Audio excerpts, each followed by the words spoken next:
Good evening, everyone, and welcome to SocialFlight Live. I'm Jeff Simon. We have a fantastic show for you this evening. Mike Ginter, AOPA's Senior Vice President of their Air Safety Institute, is here. We're going to learn about his personal story, talk about what they've learned having to do with aviation safety for general aviation from the past, and also what we can do better in the future. And I'd like to take this moment to wish you all a happy new year. I hope that you had a wonderful holiday break, and I'm absolutely thrilled to be here in 2025 with you on SocialFlight Live. Looking forward to another great year. So thank you so much for joining us this evening. Before we get started, just a few things. First of all, it's a new year and things are booming inside of SocialFlight. We have tens of thousands of aviation destinations and events, lots of things going on, lots of activity, by the way, within our FAA learning system. You can go onto SocialFlight, whether it is a bright sunny day if you're in that part of the country, or it is cold, dark, and snowy for the rest of us in the northern climates, and you can find courses that are out there for wings credits. If you're a mechanic, you can get Aviation Maintenance Technician Awards Program credits, and if you are a mechanic with an inspection authorization, you can get your IA renewal continuing education directly through SocialFlight, completely free on your time and your schedule. Just go to socialflight.com and hit the FAA credit section. You'll see all of those courses and lots of great stuff to do. Now, in addition to that, we also have our Fly to Win Challenge. That's where you fly to different airports, you get points, you win prizes.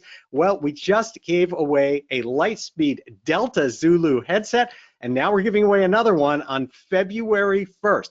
All you need to do, get the app, check in, win. The odds are in your favor. Just get out there, go fly. If you manage to go to lots of airports and get on our leaderboard, you get extra chances to win. And so just enjoy the fun, and let's kick off to a wonderful 2025.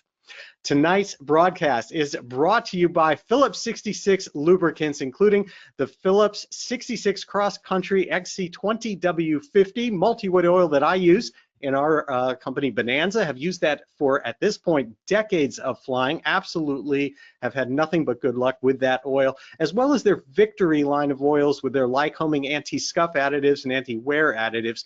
And Phillips 66 also has a great anti-rust preservative oil if you're not able to fly your aircraft very often during the winter. So check that out, as well as hydraulic fluids and so much more. You're going to see a lot more educational content in that FAA Learning Center I just talked about, in the work that we are doing between Phillips 66 and SocialFlight. So lots and lots of good stuff. Now on to tonight's guest. I am so excited for this. Mike Ginter leads a team of 7 aviation safety experts at AOPA, working tirelessly to reduce the general aviation accident rate by providing free educational resources and supporting initiatives that improve flight safety and grow the pilot population. And I'll tell you, they have been successful. AOPA's Air Safety Institute content is viewed over 10 million times per year, and the GA fatal accident rate has trended down for the last 30 years. And personally, I believe that they have had a significant impact in making that change happen. Mike served for 27 years as a United States Naval Aviator, logging 555 carrier landings, 213 of those at night, and over 5,400 hours in various military and general aviation aircraft during his 40-year flying career. He earned his private pilot certificate in high school, flying Grumman Cheetahs and Tigers, which are very dear to my heart because that's where I started as well. He owned a Navy SNJ-5 version of the ubiquitous T-6 Texan, and for 12 years, and he has also been president of the North American Trainer Association, which is a type club for T-6 and P-51 aircraft, and spearheaded AOPA's General Aviation DC Flyover last year. He is everything you could want in a safety advocate and leader within the general aviation community. I am thrilled to have him with us here tonight on SocialFlight. Please welcome to SocialFlight Live, Mike Ginter.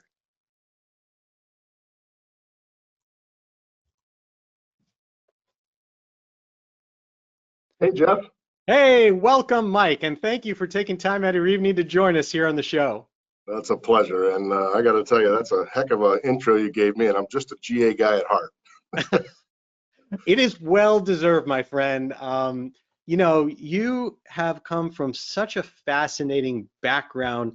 A lot of people don't get such a mix of military and aviation and advocacy and understanding the inside of how so many different things work. Even within GA, I love that you've focused on the formation side, on the warbird side, but also on airports advocacy.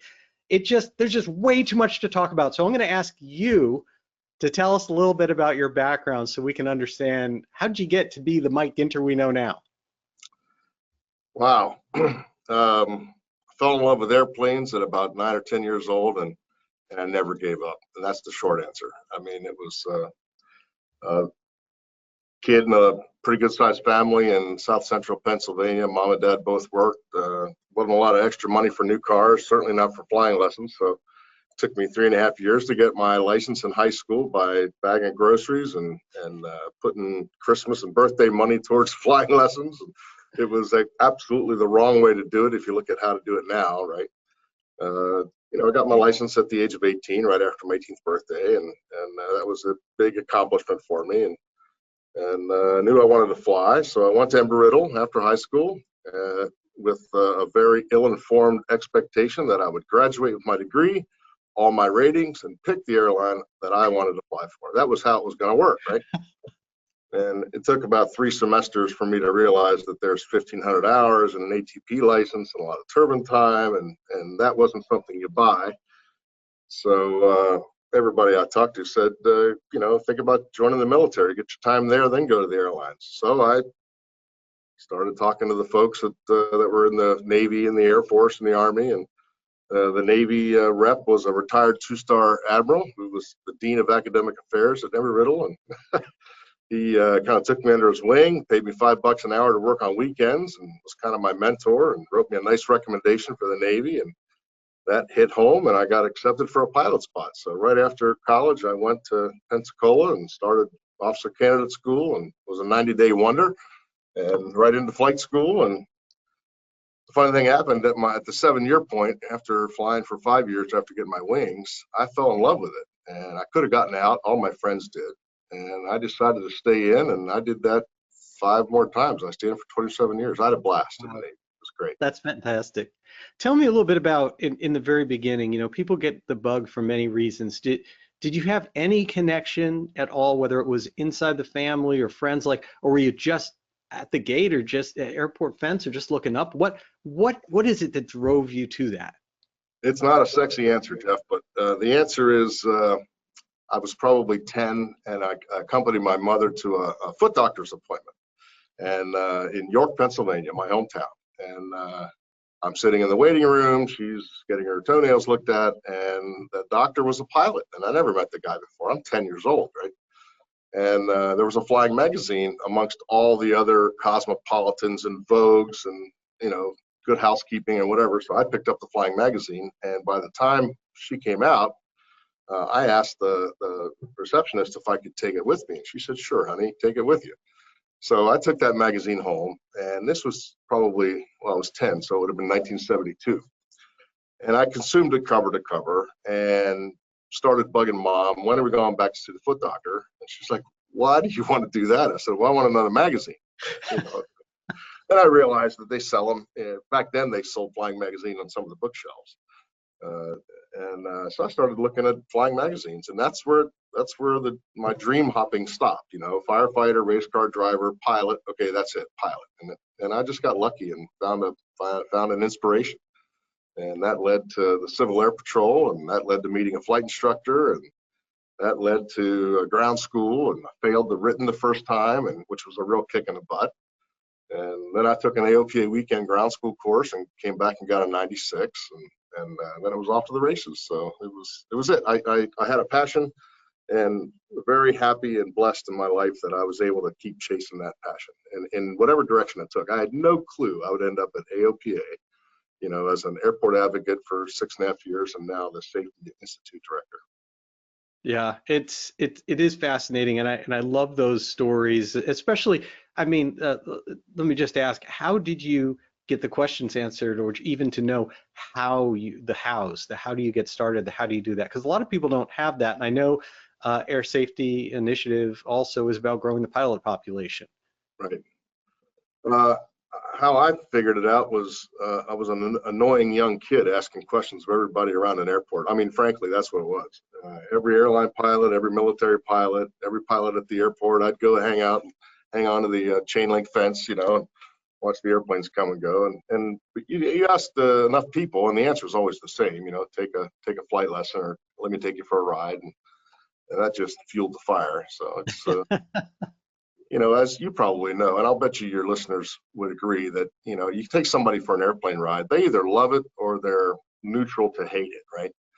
And the ones that love it, I mean, those are the ones you inspire and you nurture, and you give them give them the gift of a discovery flight and get them really going. If they love the discovery flight, maybe their second flight ever, then it's up to them. And if the passion's strong enough, they'll figure out how to prioritize the funding. And that's what it was all about. I was not raised in a rich family, and you know, here I am. My airplane, I have a Bonanza, wife has a 172, and I'm pinching myself. It's great. That's awesome. Yeah. So clearly you had the passion as soon as you got behind and someone gave you a chance to go flying. Did you find the physical act of flying, or the mental side of understanding all of the different aspects of flying, did you find that to be fairly natural for you, or was that a challenge for you?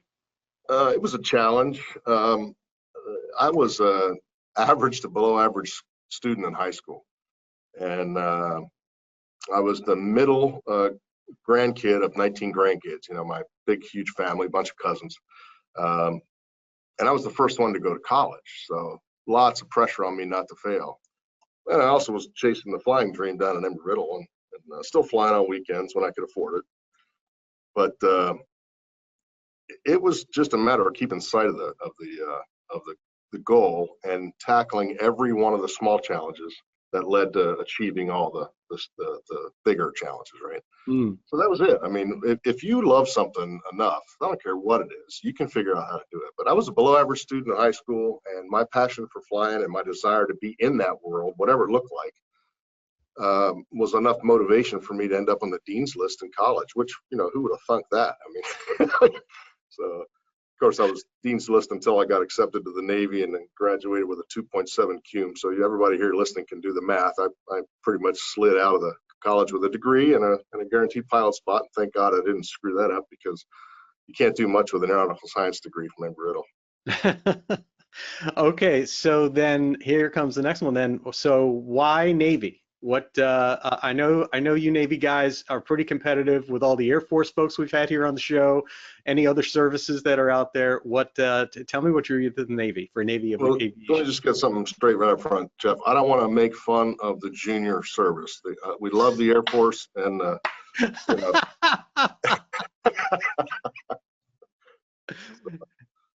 Careful, you got Marines, you've got everybody, you've got Army aviators that have been here. You're a big crowd. Yeah.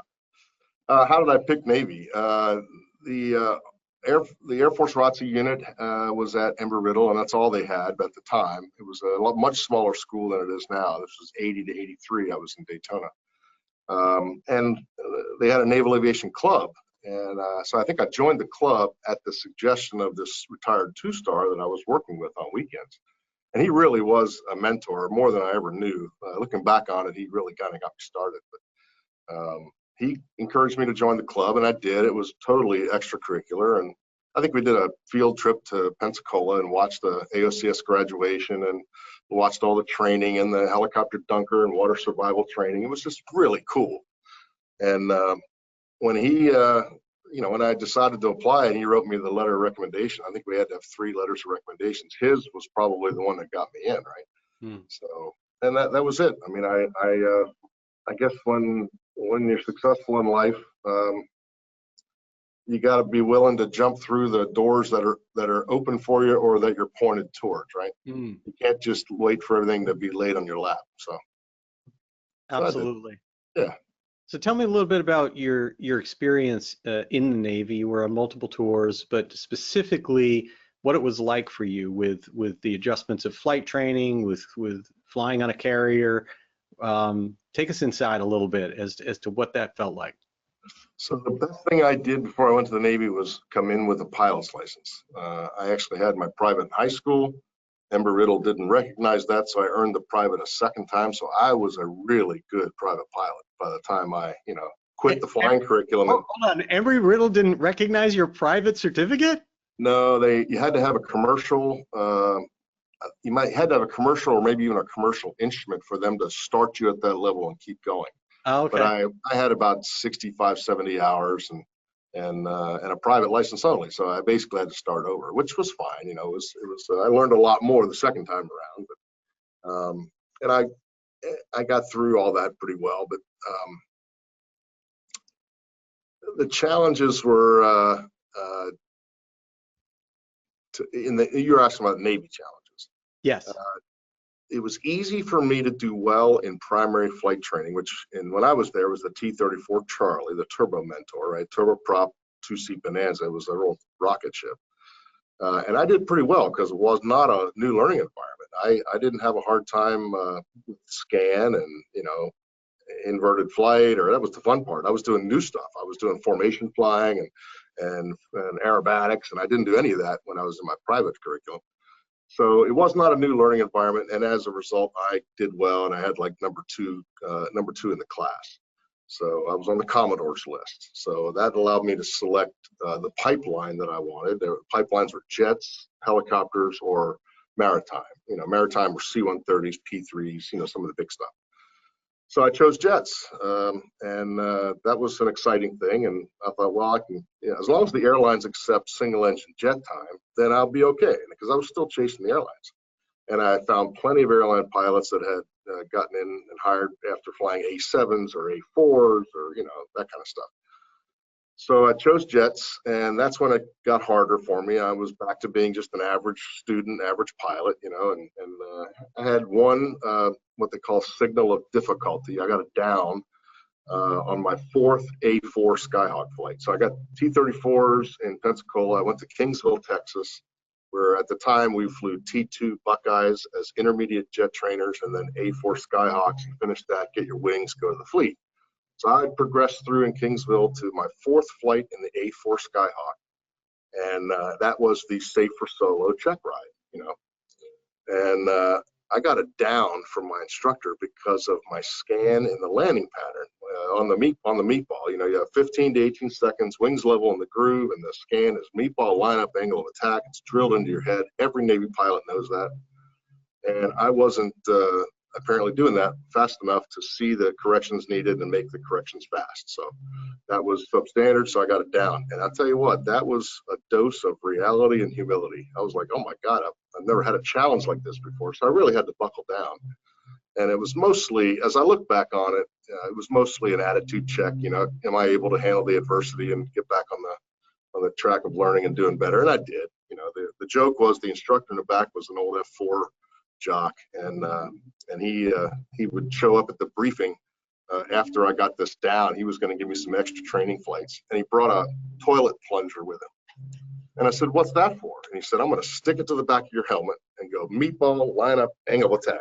Meatball, line up, angle attack." So he was pretty lighthearted about it. It lightened the mood. It was all good. I did my 2 extra training flights and a refly. I passed, and I went into solo and all the ACM and stuff. And then the next big challenge was landing on a ship. We had to do that in the T2 4 times, and then the A4 6 times, 10 traps total to get your carrier call. And I'll tell you, when you go to the ship for the first time, you're solo. There's no instructor in his right mind, his or her right mind, that'll sit in the back seat with a student. So you go solo after tons of practice at the landing field. And the first time you see that ship, it's a total, it blows your mind, because you're not prepared for that. You're not prepared for the visuals. You can do all the procedures. You've done it 100 times. And I just thank God I didn't have an emergency, because I was on such rote memory with landing checks and landing pattern and flying where I'm supposed to be. And all I had to do was get to the start where I had 15 to 18 seconds of wings level in the groove and hope that I didn't screw it up. And I had average grades. I didn't miss the wires. I got my qual, and then I got sent off to fly the S3 Viking, and the rest was history. Wow. Yeah, it was fun. Yeah, that's amazing. I want to pick up on something that you said there because you mentioned the meatball, you mentioned angle of attack, and the FAA recently came out with a recommendation saying how angle of attack could really, in their opinion, help safety. Obviously, we're about to really dive into safety during the discussion, and I want to hear how it worked in Navy flight for you, because when I think of avionics that we've got, you've got companies especially like Aspen and U Avionics that are partners here and supporters of SocialFlight. Well, they have software-driven angle of attack that is simple. If you already have the system installed, it's easy to follow. It gives you a different perspective on how maybe the fly approaches more precisely, and B, really how to be alerted to something way before a stall warning that may be different from that. And something like the Aspen evolution even does it with understanding flaps up versus flaps down. So there's a big impact. But you've done it for real, trying to land on a carrier. So tell us what that's really about, flying angle attack instead of an airspeed. I will.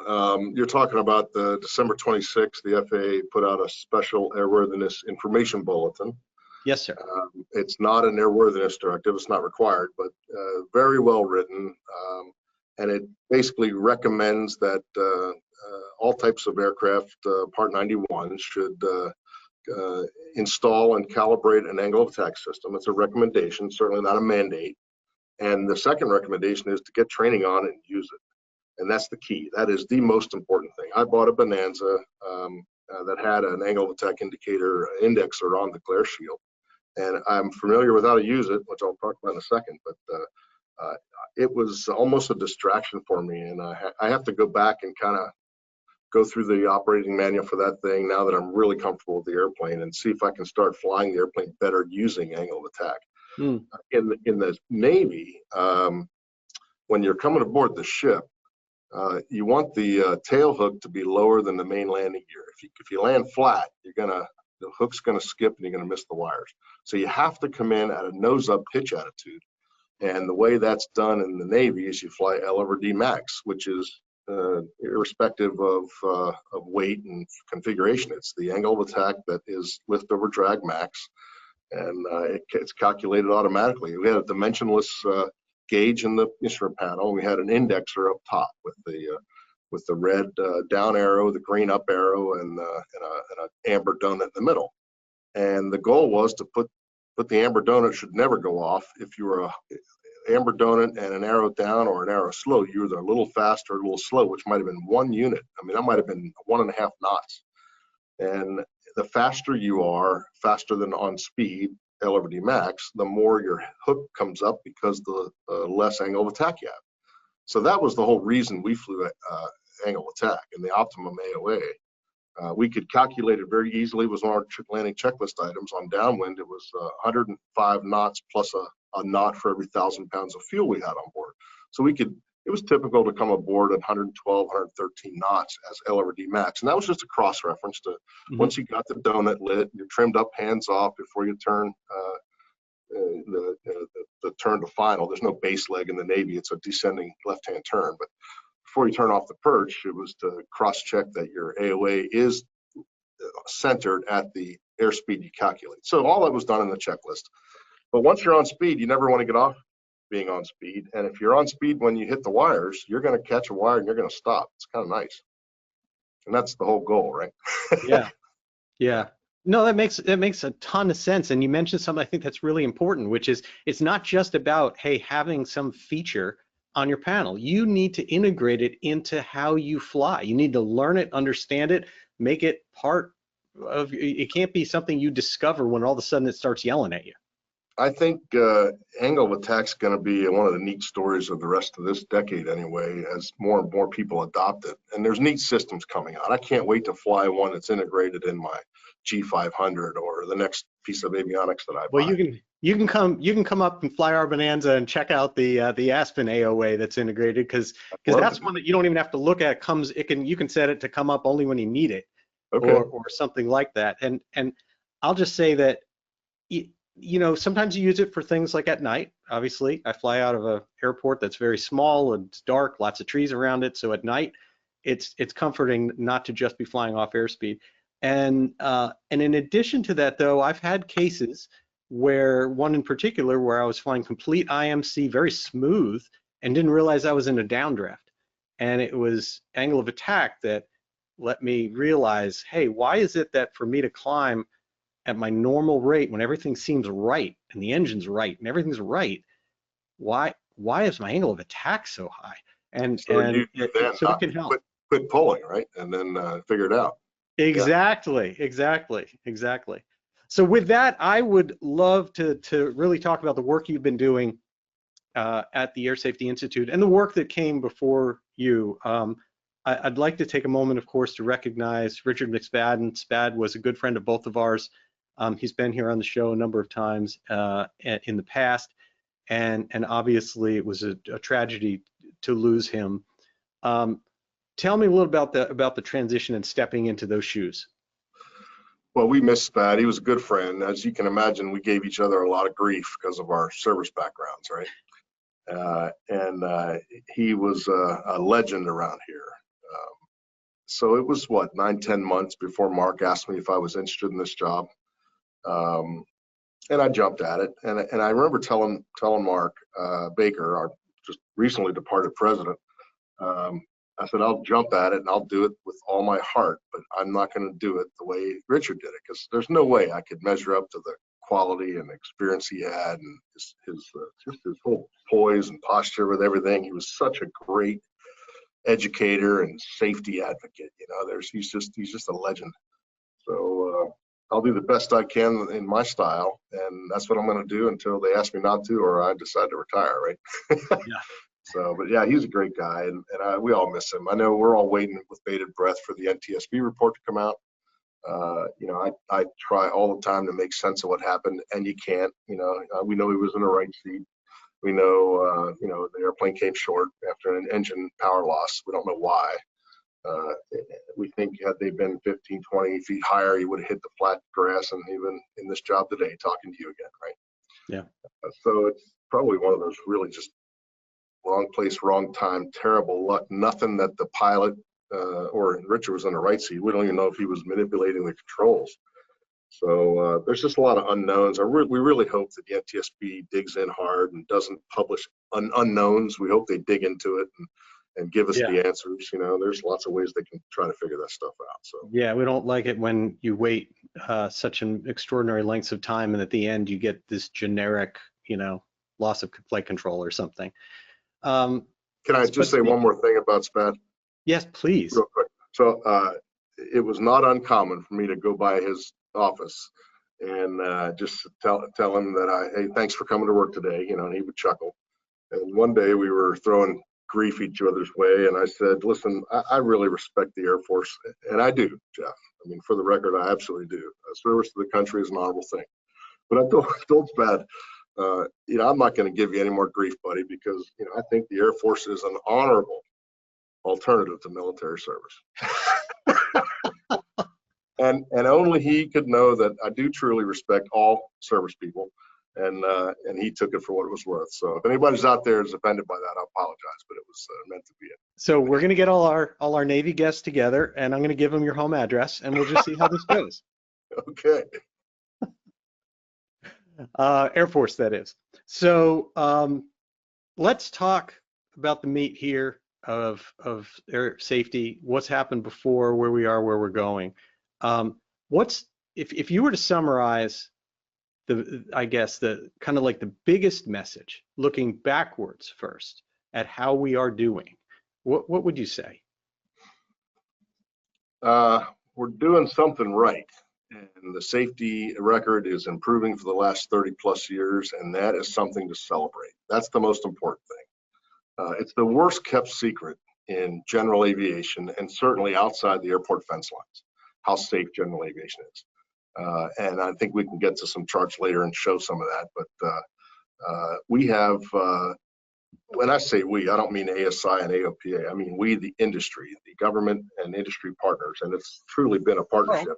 Let's bring one up. I mean, this, you talk about data, let's bring one up. Yeah, since 1993, we've reduced the accident rate by half. And since 1994, we reduced the fatal accident rate by more than half.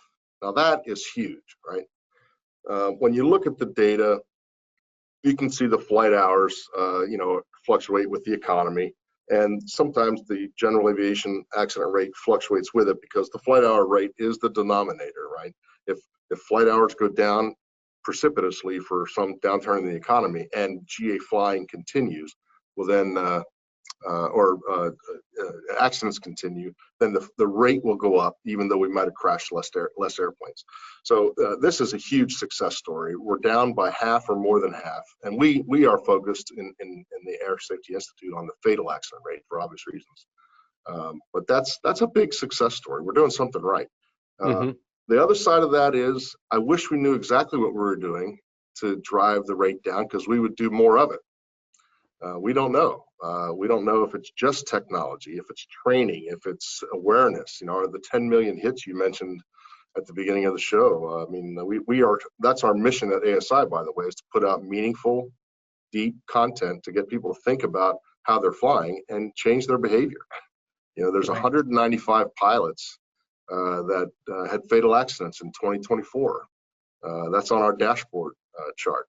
And I wish I could talk to those 195 pilots and figure out what was the common denominator or common denominators. How many of them were active or inactive in their type club? How many have had a meaningful annual recurrent training flight in the last 3 or 4 years, where they actually paid to go get some challenging flight training, right? Or when was their last IPC done, where they actually did instrument approaches to MINS, on a hood with partial panel and no autopilot? Really challenging stuff. That's what I wish I could determine. And maybe with the help of AI, we're actively pursuing a bunch of AI solutions right now to drive into multiple databases to try to weave together what's the story of those 195 for pilots who were in fatal accidents in 2024. What was the common thread or threads? If we can figure that out, we can start really zeroing in our safety content. And if 10 million people want to watch it, great. What I wish in 2024 is those 195 watched it. Right. That's really where I'm at with my thinking on the content we're driving. And if we get to it, I'll tell you some of the things we're doing starting in 25 this year and beyond that really is going to help us laser beam some of that effort. Well, we'll definitely get to it, and I'll say that I kind of get your approach on that. It does make sense because on one hand, we can see that so many things seem to be going in the right direction to support safety. The education that you're providing out there. Certainly our goal, as you've been aware, at SocialFlight is to make sure all the events, whether they are webinars, whether they are in person, whether they are AOPA events, whether they are fly-ins, whether IMC, VMC club, it doesn't matter. If they are about education, you can find them in SocialFlight, because we're trying to get people to do that. And we even see that from our partners, companies like Avemco, which has a very strong insurance purpose to, they want to reduce the accident rate. And so they are putting so much effort and time and thoughtful and funding to help that. So all these people are pulling in that direction. And then at the same time, technology is getting better. We talked about, companies like Aspen, we've got Avidyne, we've got UAvionics that are just so focused on safety features and what we can do. And then within all that, we still have, like you said, I love the way you put that, is that's great. Like the answer is yes, we think it's all helping. But talk to me a little bit about what makes up those failures. I'll bring up that, I hate to call it failures, but when someone passes, that's what we have. That's a great chart. So the accident rate is going down, and the fatal accident rate is going down, 30 plus years, great glide slope, and we're going to keep doing that. I'm very confident. This chart is a product of the General Aviation Joint Safety Committee, which I'm the industry co-chair of. It's myself, Sean Elliott at the EAA, and Kim Pyle at the FAA. And there's 30 other organizations that have leaders on this committee, plus a whole bunch of FAA employees. And it's really a data-driven, analysis of the trends and what can be done about it, because everybody who can do something about it is in that room or connected to that room, and we meet quarterly. So that's a very awesome committee that I'm on, and it's really helped us zero in on where we need to focus for educational training. And what you do by echoing all the training opportunities, that's critical. That is absolutely critical. We've had a great partnership with SocialFlight for a long time, and that's one of the reasons is all the help you're giving the industry to put the word out on where the training opportunities are. So while the accident rates are going down, fatal and non-fatal, the ugly truth is we're not inventing new ways to crash airplanes, and we're certainly not inventing new ways to kill ourselves. While the rates go down, the top 10 causes have stayed mostly the same. And this kind of speaks to it, but 42% of the fatal general aviation accidents are loss of control in flight. Loss of control in flight. You think there's a benefit here that AOA could help us with? Yeah, no kidding. Right? If you're losing control in flight, you're losing the Bernoullis somewhere. Let me ask you just to be for clarification. If because you have different things here, like system component failure, power plants, component failure, non-power plant. When you have a case, for example, where you do have a failure in the aircraft, and then you have an accident, sometimes it seems like reading the NTSB report summarizes as, yeah, this major thing happened to the plane, but ultimately it was a pilot's fault, so we only call it loss of control. How do I use this chart to understand that? You don't. You'd have to read 20, 30, 40 NTSB accident reports, the final reports. Your example is right on the money, though. So unintentional IMC, there's 4% of those in all of the accidents. And this is over like a 12-year period since 08. So this is all the data. But it doesn't change if you shorten up the time span. Unintentional IMC, VFR into IMC is a killer, okay? It can be. But it leads to either CFIT or loss of control in flight. Right. Or it leads to something you never read about because there wasn't an accident. You actually do the 180 and you egress the IMC and you got out of it, right? So unintentional IMC is not the killer. It's the pilot error step of pushing a bad situation too far, and then you either do what you were taught, which is do the 180 turn and slowly and coordinated and try to get yourself out of there. Or you don't do that well and you lose control and you spin in. I mean, that's just what happens. Or you go too low, right? You start pressing it, you start going lower and you hit a tower. I mean, or hit terrain that way. So there's a lot to unpack in this data. You'd have to read a lot of accident reports to get to that level, but you're right on the money, Jeff, is some of these are the precursor that led to the chain of events that caused the fatal. And the fatal wasn't, VFR and IMC, it was loss of control or CFIT or something else, right? So on that note, I can tell you that GHASC, which is the leadership committee, has a safety analysis team. We've got some people at AOPA's Air Safety Institute on the safety analysis team, and then they appoint safety enhancements, deep dive groups that go in for 3-4 quarters and dive into a topic. So Rob Geske, our manager for safety analysis, just completed a deep dive into VFR and IMC, a whole bunch of accidents, fatal and non-fatal, and just made some recommendations to the GHASC, which they're going to adopt at our next meeting next month.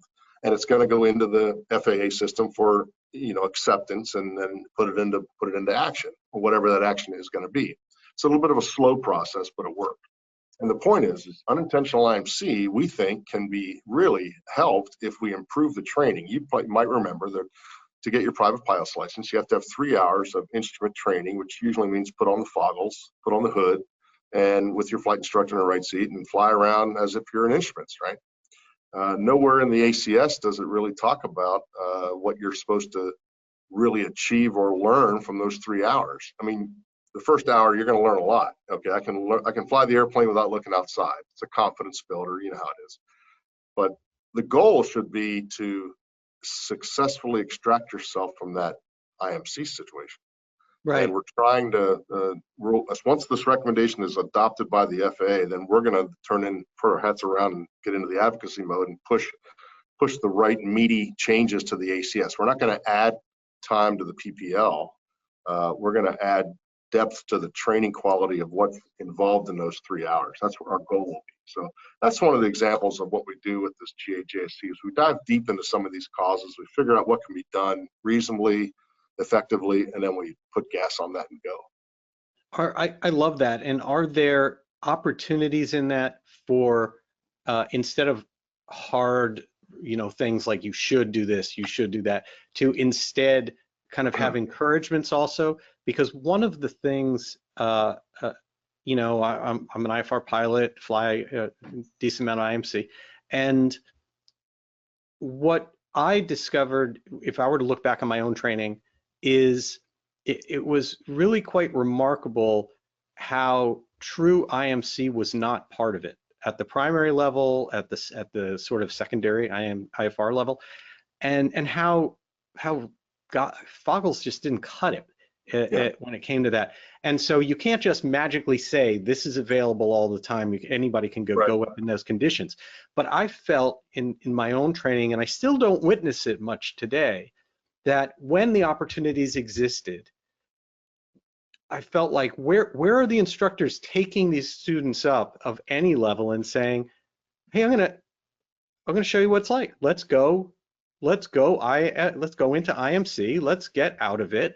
Let's show you what it's like, and just to give some knowledge and maybe even some I guess reflex, so that someone doesn't just panic and do absolutely nothing. Right. No, I'm on the same wavelength. In fact, I asked my wife's flight instructor to do exactly that when he gets to those 3 hours of required instrument training. And he said he was going to do it anyway. That's what he does with his students. He gets a block altitude, gets an IFR clearance, and then finds where he can go in and out of the clouds and trains. It's incredible. That's good to hear. If we're successful, we'll get some depth and clarity written into the airman certification standards. And when that happens, instructors will teach to that, knowing that the DPEs will test to that. And that's the idea. We don't want to add requirements. We want to add quality of training. Yeah. Right. That makes perfect sense. The other area I'd like to ask you about is, of course, my professional world as a mechanic and an IA is really focused on the idea of we don't want the aircraft to fail the pilot. Obviously, at that point, the pilots, if they do everything right, hopefully they're still okay. But how can we use this data to answer this key question that I don't know the answer to, and you may already know the answer to, which is, okay, great, we're looking at all these time frames. Are aircraft failing us more or less? Are they, how are the actual mechanical, are they, you can go from that to say, are they being maintained better or worse or whatever, but ultimately, are we in a more reliable or a less reliable environment? Is there a trend there? I have a gut feeling, Jeff, but I don't know if I have the data. I'll bet you I can get it, but I don't know if I can tell you the trend is better. A system component failure, power plant is the #2 cause. 10% of all fatal accidents are caused by a power plant failure, partial or full, right? And then system component failure, non-power plant is 4% of all fatal accidents. So what I can't answer quantifiably right now is, was it 12% 10 years ago or 20 years ago? My gut tells me it's going down because the technology is improving. I mean, my Bonanza's got a glass panel in it, and it didn't have that when it came off the factory floor in '72, right? Right. And it's got an AOA indicator now. It's got weather and traffic, and it's incredible. I've got the upgraded 550 engine with 500 hours on it. So that's, probably going to be pretty strong for the next 10 or 15 years, I hope, right? Knock on wood. I think. I certainly don't mean to put you on the spot for that. It's an area that I think the industry needs to answer some, because we've always gotten that message, which you reiterated and is certainly accurate, which is there are all different areas of our aircraft that we fly in general aviation that have improved, and avionics being the biggest one. I mean, bar none, have improved. Reliability, no vacuum pump issues, like all sorts of ways that we know they've gotten better. And yet At the same time, we've got a crisis of not enough mechanics. We've got shops that are stressed. We've got increasing prices and changing supply chains, and a lot of components on aircraft, no matter what they are, they're still the same mechanical components that they were maybe 50 years ago. If you need parts for your Bonanza that are physical, they're probably going to be the same if they're not avionics related. And so the question I've always had is, again, not for right now, but it would be really good to know how we're doing and what we can improve. Yeah, I'll take an action, Jeff, and shoot you an email with if there's a trend line on power plant system component failure. You got me interested in that now. Well, I did not intend to give you homework when it came to this. No, that's okay. I love it. That's what I do, man. I love it. So there's another chart I would like to talk to you about that really has to do with success, and it is how we're doing in the last year, I guess it is. Yeah. Tell me about this. Well, 2024 was, we think, will be the safest year on record, behind 2021, which was before. The caveat here is this is all pre-decisional. We published the numbers you just saw a minute ago, our 2022 fiscal year data, which has all of the NTSB accident reports are now final. There's no more doubt about causes and what, all that. So this data here is our dashboard that we track, and it was fiscal year 24. It ended September 30th. We had 195 fatal accidents, and the goal for 2024 set by the GAJSC and the FAA was 253. So we beat that by 58 accidents, which is excellent. We were 58 under the goal. Now I want to talk about the goal for a minute. Why in the heck isn't the goal 0, right? That's a good question. One fatality is one too many, certainly. But the GAJSC, working with the industry and the FAA together, put in a 10-year goal to reduce the fatal accident rate by 10%, 1% per year. And if my memory serves, we achieved that at the 7-year point. We beat it. Right. So we've improved faster than we set our own goal to achieve. And this 2024 is a continuation of that. Had we had only 253 fatal accidents, we would have been on track on our descent glide slope. That would have been 1% less than 2023. But we beat that by coming in at 195. We have to wait a while now for the FAA to give us the flight hour activity for 2024. With that number, then we can derive the rate, or the FAA will derive the rate. And we think that flight hours are still increasing. GA is booming right now, as you know. I mean, people are flying their butts off, which is great. Go out and fly more.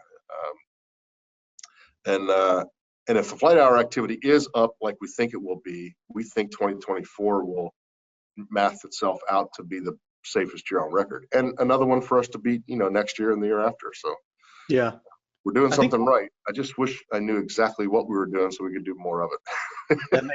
Exactly right. And like you said, you hammer on the ones that are the tragedies, and then I wish we knew more about what we were doing right, but at least we're doing something right. The other thing which I really like about the work that you're doing, the work that AOPA is doing in this regard, is this trend seems to be supporting many other things that makes our lives better.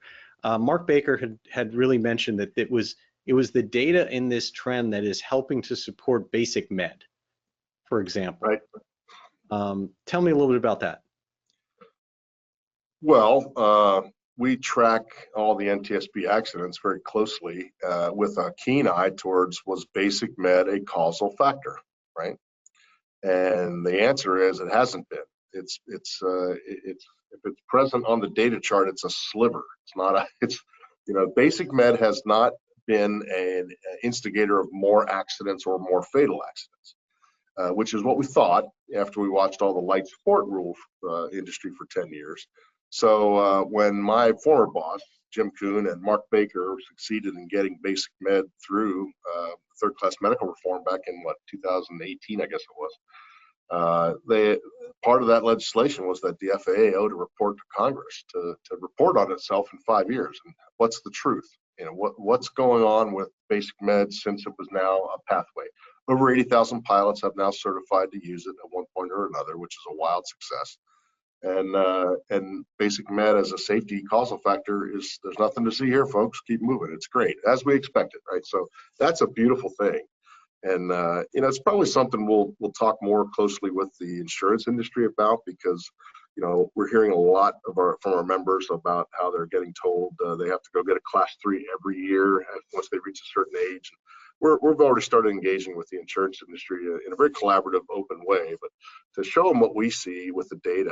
And one of them was the data and the FAA report to Congress that showed that basic med is equal to class 3.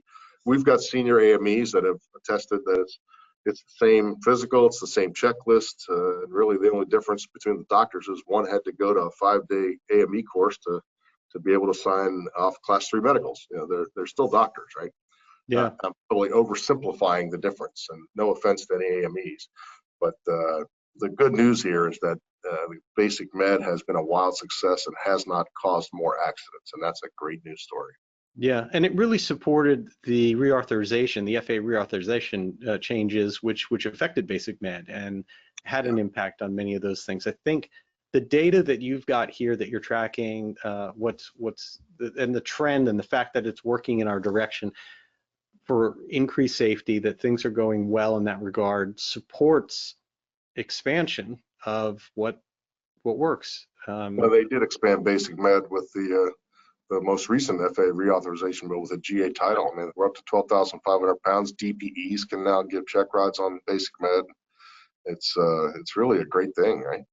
Yeah, absolutely. I think it can support our industry, and I think as that continues to move in the direction of things that make it possible for more people to fly, that make it possible for more people to get treated for whatever conditions that they have and still safely fly, instead of, you know, proving that people can do this now. It just widens the pool, and as long as it isn't threatening safety, which you're demonstrating, it's good for everybody. Yeah, absolutely. So it's a wild success story. I know Mark Baker was extremely proud of that. I know Darren Pleasance, our new president CEO, will be pushing more of that. I'm sure he's going to keep pushing the basic med to be accepted in Canada. We've been doing that for 5 years, and that's not a success we've scored yet, but we will eventually, you know. I certainly hope so. I'm right up here in Boston. I want to see those walls come down to basic med in Canada. Very good. Well, Mexico and the Caribbean have accepted it, and I know there's a lot of advocacy work going on there in our DC office. So. Absolutely. So tell me about moving forward now, 2025, moving forward and beyond. What are your goals? For ASI, I have this will be more public about late June, July timeframe, right before Oshkosh. But you know, I committed when I started this job to look back and see what was working, do more of that, see what's not working, and do less of that. Right? I mean, simple stuff here. So one of the things that my team has, they dove in and found out that we have some really rich content that's 12, 15, 18 years old, and it's what put ASI on the map 2 decades ago was our interactive courses. You know, really high, rich content, but they're a little bit dated now. So the content needs to be refreshed and put into what people are watching today, which is YouTube. Right? That's where people consume their content. We know that 5 million of our 10 million impressions are from YouTube people, right? And so it's amazing. So we're refreshing all that old content. It's going to be a multi-year project. We're going to keep producing the flagship videos we do now, accident case studies and real pilot stories and early analysis videos. But we're going to add the refresh of some older content with it that is it's good evergreen material, but it's a little bit dated. And that's an exciting project. We've already gotten 5 topics off the ground. We're actively writing scripts, soliciting for subject matter experts, filming the content, you know, then we're going into the editing process. So we've kind of created a little factory here at ASI. And you'll see that coming out with probably a little more of a public relations blast in late June, early July. But that's the first time I've talked about that publicly right here on your show, Jeff. So. Excellent. Well, thank you for breaking news. We are very excited about that, and we're focusing on, as you can imagine, loss of control in flight, unintentional IMC, system component failure, and some other things like human factors and mental health and aeronautical decision making. The underpinning foundational parts of what leads you and I to do the right thing in the cockpit, right? So we won't know if we see a knee in the curve because of this for 5 or 10 years. And who's going to say it's because of this or the next big thing that got squirted into the software update in our boxes? Who knows? I just know we're going to keep working hard at doing it. It's a worthy cause, and I love doing it. Perfect. Well, I am certainly grateful for the work that you're doing and the success that you and your whole organization there is having in helping all of us out there. Well, Mike, it is time for something that we like to call SocialFlight's Fast Five. You up for that? I am. All right. Mike Ginter, this is your SocialFlight Fast Five. 5 questions to get to know you a little bit better and all of the work that you're doing at AOPA's Air Safety Institute. So let's start with question number 1. You have flown all sorts of different aircraft, going back to your original civilian time, your time in the Navy, and then beyond. Out of all that, what's the one that really is closest to your heart of the aircraft that you've flown? T-6, hands down. Tell me, take me in the cockpit of a T-6. 1943, my SNJ was built. It was a unrestored, ugly duckling, really. I worked on the mechanics of it, rebuilt the hydraulics, the landing gear system, overhauled the motor, but it was in desperate need of a paint job. But that was a discretionary $50,000 bill that I just didn't have money to do, right? The T-6 was the most gratifying, challenging airplane I ever flew. It was also the first tail dragger I ever flew. I got my tail wheel endorsement in a T-6. Oh. I mean, it was 12 hours, and then I flew with another pilot for a long time until I had the requisite hours for my insurance company. But it's the airplane that really makes you fly. The military called it the pilot maker, and that was there for a reason for that. You have to fly it all the time. It's constantly keeping the airplane coordinated, and if the airplane's not coordinated and you're loaded up on G in a turn, it'll tell you in a heartbeat by flipping over, and you have to be able to handle that. And we trained to that all the time. When I was the T6 owner and then the president of North American Trainer Association, I would go and get an annual recurrent training flight every year from either Warbird Adventures down in Kissimmee at the time. They're up in South Carolina now, or Stein 51. It was just world-class training, and it was expensive, but it was absolutely worth every penny. And that's what I tell pilots now: is if you're going to do anything to make yourself better, go get some recurrent training from a tough, good, reputable school, and don't come out of it until you're sweating. And I guarantee you'll take stuff with it. You'll take stuff with you. I love that. All right. Question number 2. When you think back on your flying, was there any particular either scary or very impactful moment in your life that you feel changed the way you approach aviation? In my life or in my flying life? Either one. What comes to mind? Well, yeah. So I had a near mishap on the USS America, 1989. I was deployed with my first deployment as a young lieutenant, and I was hyper focused on improving my landing grades. You fly meatball lineup, angle attack, all the way to touchdown. Every landing is graded. Every landing is filmed. If you're in the ready room when you're not flying, you're watching the plat television. You can see them happening live. You can hear them hitting the roof above you. And there's a green board in the ready room. It shows all the green tiles for the 4-0 passes. An okay pass, you get a green tile. It's worth 4 points. That's what you want. A yellow tile was a fair pass, a 3.0, and there's nothing wrong with that. But I had yellows all over the place, and I was like the banana man. I mean, I couldn't get a green to save my life, so I was putting all this pressure on myself to do better. And it resulted in me overcorrecting a lineup excursion in close, landing on the ship at night. And I did a right for lineup. The LSO is called right for lineup. So I do a little bit of a right wing dip to correct back on the center line. And I apparently was so focused on being perfect that I overcorrected to the point where my right wingtip slammed into the flight deck. Now, that's a high wing jet, right? It's a high wing jet. Now, the right wingtip hit the flight deck as I touched down. The good news was I was high because the right wingtip touched down just past the 4-wire. Thank God it didn't catch the 4-wire. It might have been a different outcome. So I trap, and as soon as I trap, they signal me to fold the wings. The wings get folded. Now the gash that's on the underside of the right wing is now pointing up, so nobody can see it. And it was an hour or two later that the maintenance guys came down and started asking me questions. And the point is I thank God I only did some skin damage to this aluminum housing. I didn't damage the antennas inside, but I ended up getting a cut pass. It was a black tile, and it was for an unsafe act inside the wave off window. And so here I am trying so hard to do better, and I tried so hard I actually did as worse as I could possibly do, and it had an unsafe event.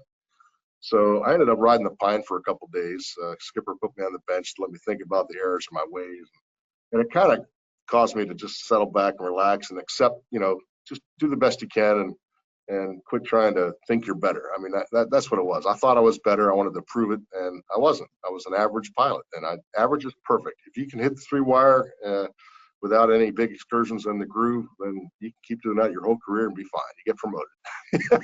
So that was the biggest thing I learned there, was to slow down a little bit, relax, accept where you are in life, quit thinking you're better than you are. And that helped me out later in life. What a wonderful lesson. I really do appreciate that. And I think that a lot of people can apply that to different aspects of their own lives. So that's really, really, I think, a deep story. Okay, so question number 3 now.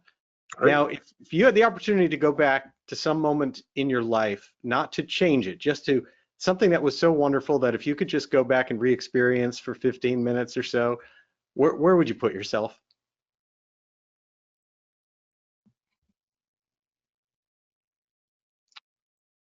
Wow, that's a good question, Jeff.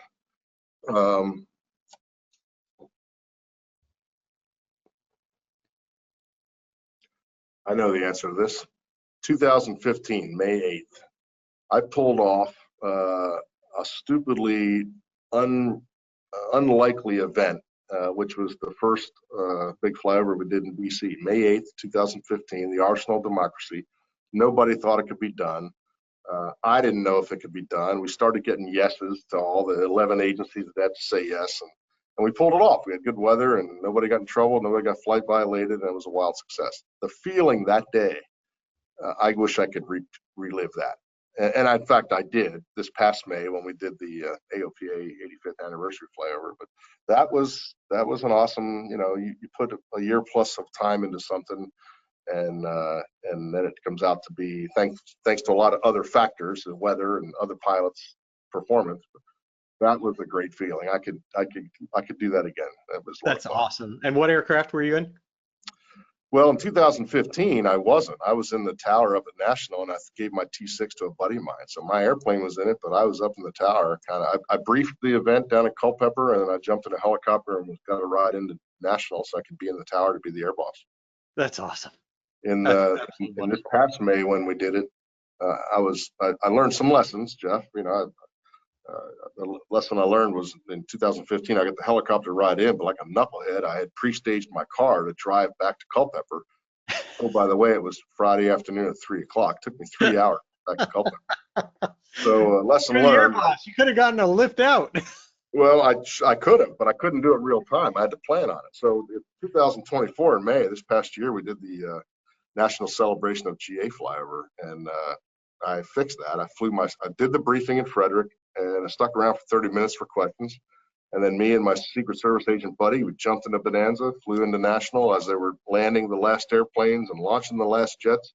We were in the tower, and they closed the airport for us, and we had another great wild success. And that's all on our AOPA YouTube channel, by the way. Absolutely wonderful. Okay, question number 4. If you had the opportunity to go back to your younger self, your teens, your 20s, wherever you want to go back to, and give some advice, what would you give to your younger self? You have got some good questions here. I would tell myself relax, kid. People can see who you really are. Quit trying to be somebody different. Which kind of was that lesson learned again when I slammed the wing into the flight deck. You know? Fair enough. It's a good and helpful theme for anyone.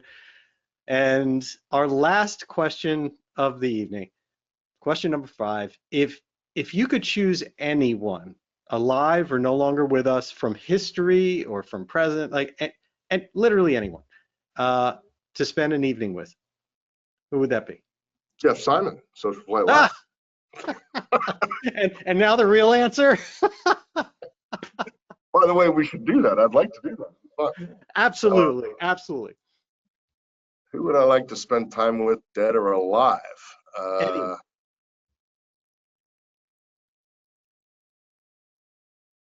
Well, I would love World War II history. It'd probably be Winston Churchill. Love it. Yep. Love it. That's fantastic.